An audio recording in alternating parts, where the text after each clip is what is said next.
To begin, I would like to ask each and every one of you, what makes America beautiful? Some of you might say, America is beautiful because everyone is entitled to their own opinions, beliefs, and ways of life. Others of you might say America is beautiful because she has the greatest military in the world or the greatest economy. Really? There is no right or wrong answer to that question. But in order to understand the beauty of America, we must look at the bigger picture here. To answer the question, what makes America beautiful, we must understand and acknowledge the beautiful minds beyond each and every one of our citizens. Now I know you're probably thinking, get to the point already. But when it comes to talking about America, there really is no short, simple answer. I'll tell you why. America is beautiful because of her citizens. Her citizens bring diversity in culture, ideas, religions, and practices. But oftentimes, people look at the diversity. They look at the different political beliefs, religions, cultures, and they run from it. In today's society, people know each other as being liberal or conservative, a Christian or a Muslim, a straight or a homosexual. There's no doubt in my mind that America is more divided today than it ever has been in American history. Take a look around you. The boy at school who was too afraid to join the soccer team because he's gay. The girl neglected by her friends because she's pro-life.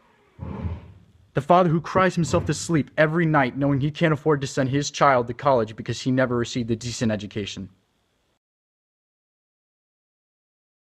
Well, I'm here to represent all those who can't represent themselves.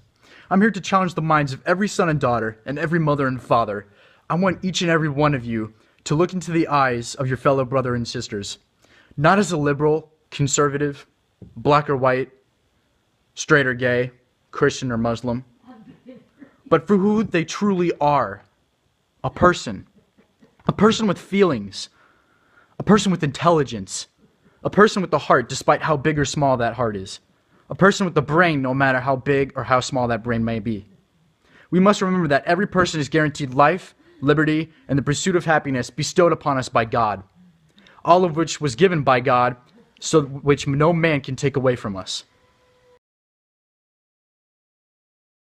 For years, that was the goal of the Owl Party. Our party is based on 3 basic principles: ordinary, wise, and leadership. And when I joined the Owl Party, I wanted to establish the importance behind a hard day's work. From childhood to my young adult life, my father always explained to me the beauty behind a strong work ethic. As a child, I excelled in all my classes. I became involved in diving at the age of 15, and when I turned 17 years old, I received the highest honor in Boy Scouts of America, my Eagle Scout Award, which took 12 years to accomplish. At my first high school freshman year, my brother and I created Young Republicans and Young Democrats as a way to fully understand what it meant to be a liberal and what it meant to be conservative. My hopes in creating the club was to lay differences aside, to take one day out of each week to forget the labels that divide us and to just come together as humans who share different beliefs and understand the importance behind each and every one of them. I came into the Owl Party in hopes to influence hard work, value education, and accept everyone for who they truly are. We value a solid education. Who does? We do.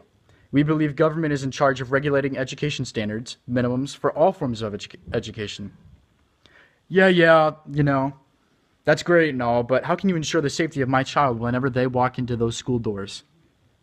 The Owl Party is dedicated to enforcing stricter background checks on every sale of firearms. Unfortunately, that alone still doesn't guarantee your child will be safe in his or her school.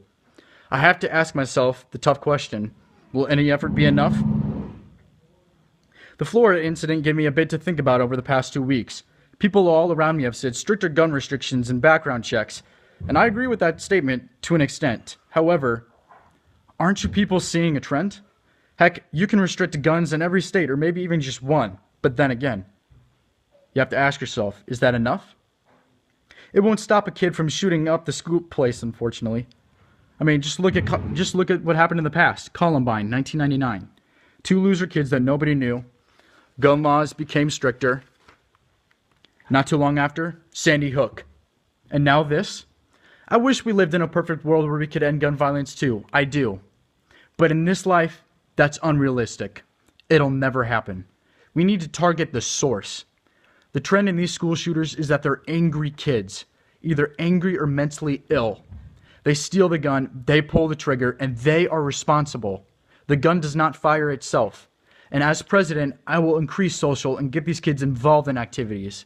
I will find out the why behind the angry motives and what we need to do to prevent such a thing from ever happening again.